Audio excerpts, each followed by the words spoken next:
Now we need to add the previous, we need to deal with those previous buttons in our unordered list. So we have this unordered list with our two list items, previous and next.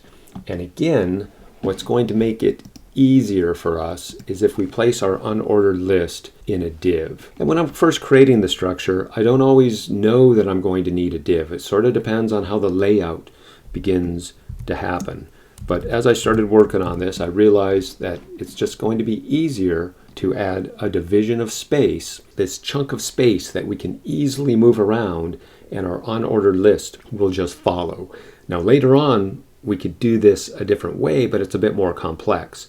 Using a div and absolute position is not always the right thing to do, but when you're first learning, it's the easiest thing to do.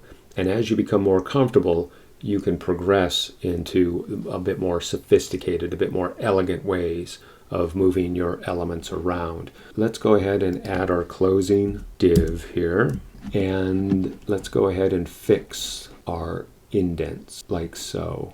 That looks good. All right, so now this particular div, we're going to give this a class name of buttons because we're going to use previous and next as buttons. So let's just go ahead and call our class buttons because that has meaning. Now let's go ahead and get our rule here, and I'm going to scroll down so we can see this a little better.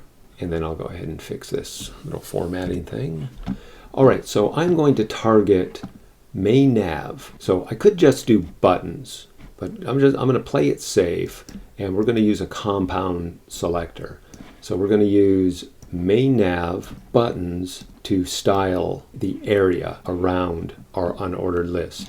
So again, we're going to set the position to absolute. In this case, the top will be 20 pixels from the top. As you can see, now I'm using right, and we're going to come over from the right hand side 20 pixels. We'll set the width to 250, that should be wide enough, and we're going to set the height to auto and the margin and the padding to 0. So let's go ahead and save, and let's take a preview here. Now our previous and our next button, they are here. There they are.